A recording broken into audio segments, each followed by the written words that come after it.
नमस्कार जी, मैं बीएन फिर एक बार आप लोगों का दरबार। दर्शक, लोकप्रिय संस्कृति में एलियन की उपस्थिति का दायरा बहुत बड़ा है, जो केवल मानवीय कल्पना तक ही सीमित है। कैप्टन स्पार्क की तीखी कोनियों विशेषताओं से लेकर डायनासोर जैसी गर्दन और ईटी द एक्स्ट्रा टेरेस्ट्रियल की बड़ी अभिव्यंजक आंखों तक, ये प्राणी तर्क, गहन ज्ञान और भावनात्मक जुड़ाव का प्रतीक है। ये कोई संजोग नहीं है। मानवता की सबसे गहरी इच्छा ये है कि अगर हम किसी दूसरे बुद्धिमान जीवन रूप से मिले तो वो सचेत होगा, समझाने में सक्षम होगा और शायद हमसे दोस्ती भी करेगा। लेकिन क्या ऐसे प्राणी सचमुच अस्तित्व में हो सकता है? निश्चित रूप से न्यूरोसाइंटिस्ट और चेतना अध्ययन के क्षेत्र में प्रमुख व्यक्ति क्रिस्टोफ कोच पीएचडी कहता है, कोई भी जटिल प्रणाली, चाहे वो पृथ्वी पर विकसित हुए हो या कहीं और, सचेत हो सकती है।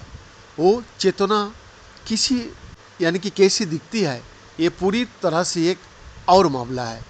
क्या एलियंस सहानुभूति, आत्म जागरूकता, प्रेम, घृणा या भय प्रदर्शित कर सकता है? इन सवालों के जवाब के लिए पैनसाइकिज्म पर विचार करें, जो एक प्राचीन ब्रह्मांडीय सिद्धांत है जो सुझाव देता है कि चेतना ब्रह्मांड की एक सर्वव्यापी विशेषता हो सकती है, गुरुमध्याकर्षण या आवेश का समान। थेल्स और प्लेटो जैसी प्राचीन यूनानी दार्शनिकों से जुड़े इस विचार ने 21वीं सदी में फिर से उभर देखा है, क्योंकि मुख्यधारा के वैज्ञानिक दृष्टिकोण चेतना को पूरी तरह से समझाने के लिए संघर्ष भी कर रहा है।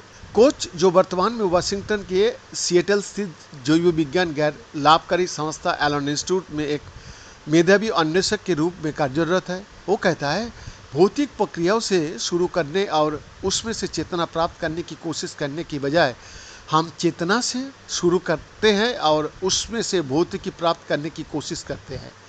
इसका मतलब है कि पैनसाइकिज्म हमें चेतना की कठिन समस्या को हल करने में मदद कर सकता है। कैसे मस्तिष्क न्यूरॉन्स का एक चिपचिपा द्रव्यमान व्यक्तिपरक अनुभव और रंगों, ध्वनियों, स्वाद और कल्पनाओं की एक पारंपरिक और आंतरिक दुनिया का निर्माण करता है। लेकिन सबसे पहले हमें दुनिया के बारे में अपनी धारणाओं पर पुनर्विचार करने का जरूरत है, जो पिछले 400 वर्ष से चली आ रही है। वैज्ञानिक क्रांति से पहले जब पैनसाइकिज्म जैसे सिद्धांत अधिक मुख्यधारा में थे, सैद्धांतिक भौतिक विज्ञानी और ब्रह्मांड विज्ञानी पॉल डेविस पीएचडी सुझाव देता है कि विदेशी चेतना मानव चेतना से मौलिक रूप से भिन्न हो सकती है, जो हमारे लिए मूल रूप से विदेशी सिद्धांतों पर काम करती है, जिससे संचार एक महत्वपूर्ण चुनौती बन जाता है। या फिर दार्शनिक और संज्ञानात्मक वैज्ञानिक पीएचडी सुसान साइडर का कहना है कि हो सकता है कि अन्य ग्रहवासी जैविक मस्तिष्क के बजाय कृत्रिम बुद्धि पर निर्भर हो। डरहम विश्वविद्यालय में दर्शनशास्त्र के प्रोफेसर फिलिप ग्रोव पीएचडी कहता है, शायद उनकी पास गैसीय रूप है। वो कहता है कि हम केवल इस बारे में अनुमान लगा सकते हैं कि एलियंस और उनकी चेतना कैसे प्रकट हो सकती है। इन चुनौतियों के बावजूद गणित हमारी आम भाषा हो सकती है। वो कहता है, टेलीपैथी जैसी किसी चीज़ की भी अटकलबाजी की संभावना है, जिसे पैनसाइकिज्म खारिज नहीं करता। गोप का तर्क है कि चेतना भौतिक विज्ञान द्वारा समझाए जाने से सामने आता है। वो कहता है, ये तत्व मीमांसा का दायरे में है। दिलचस्प बात यह है कि अन्य विशेषज्ञों भी इससे सहमत है।